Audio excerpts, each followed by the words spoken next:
Pernah gak lu merasa ketika kamu lagi stres, lagi kacau nih, kok muka gue jadi jelek ya? Pas lihat kaca, muka gue kok kayak kuya gitu ya. Nah, padahal gak ada jerawatan, gak ada ya bekas-bekas kecelakaan, gak ada. Tetapi kok gue kayak jelek gitu ya. Tenang, ini ada fakta neuroscience-nya. Dan tentunya ini bukan bacotan-bacotan ngablu di luar sana, bukan. Ini fakta neuroscience. Ini bukan bacotan dari para motivator bangkrut, bukan gitu ya. Jadi singkatnya otak kita itu ketika lagi stres mematikan mode ganteng kita. Nah, mode ganteng dimatikan dan amigdala nyala. Nah, singkatnya itu adalah amigdala yang nyala gitu guys ya. Amigdala itu apa? Amigdala itu adalah sensor bahaya di otak. Ketika sensor bahaya di otak kita nyala, yang dipikirin otak kita itu bukan penampilan, bukan gitu ya, tetapi survive ya.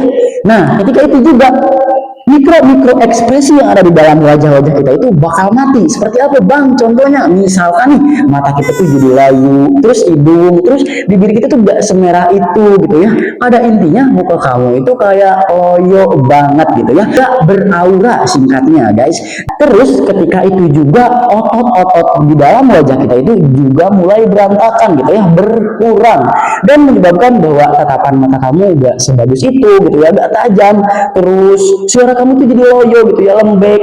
Terus dagu kamu jadi turun gitu ya, pundak kamu jadi kaku gitu dan lain sebagainya. Dan orang lain bahkan melihat kamu, kok dia kayak beda gitu ya. Nah, untuk contoh yang konkret, lihat aja orang yang lagi galau. Terus lagi nih, ketika kita ada di otak survive, pibes kita juga itu bakal turun ya. Jadi kita itu gak beraura gitu, kita itu gak semangat gitu ya, mukanya seperti itu. Dan pada intinya kamu bakal merasa jauh banget muka kamu gitu ya, padahal gak ada jerawat baru, padahal muka kamu gak putihan gitu, tapi kamu merasa hampa. Nah, itu yang ke satu tuh. Nah, yang kedua itu apa? Ada yang namanya itu kortisol guys ya. Apa itu bang kortisol? Nah, kortisol ini adalah zat kimia yang ada di kulit. Nah, ketika stres itu otomatis keluar nih, dan kulit kamu kayak bakalan kusam, kulit kamu juga bakalan berminyak gitu ya, jerawatan, dan itu menyebabkan diri kamu tuh loyo gitu ya, muka kamu loyo, gak fresh gitu ya.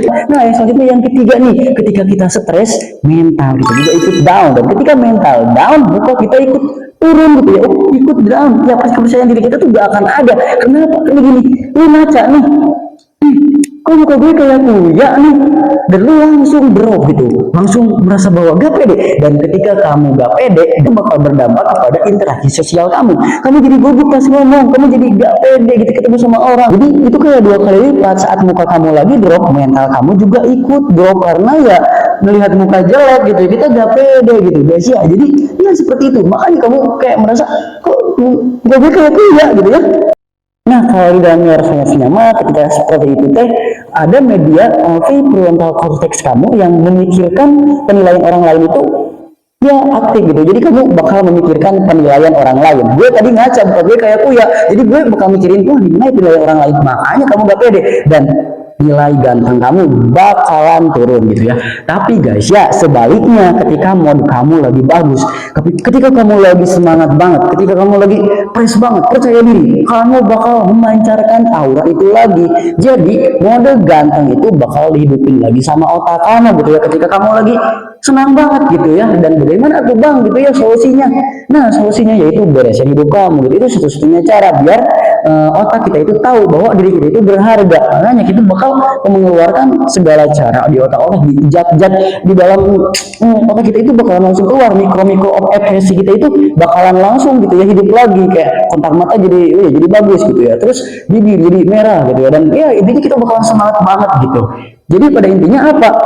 Ya kita beresin hidup kita dengan cara ya kayak disiplin, rajin belajar, jauhi minuman-minuman yang keras gitu ya, minuman beralkohol, jauhin. Intinya nilai-nilai diri kamu harus kamu terapkan di dalam kehidupan kamu. Misalkan nih kamu menganggap bahwa PMO itu bejat dan buruk, jangan ngelakuin hal tersebut. Ketika kamu malah ngelakuin itu, kamu bakalan drop dan gak pede karena nilai-nilai kamu bantah gitu ya. Nah, mungkin cukup sekian dari saya. Mohon maaf kalau ada kata-kata yang kurang berkenan. Wassalamualaikum warahmatullahi wabarakatuh.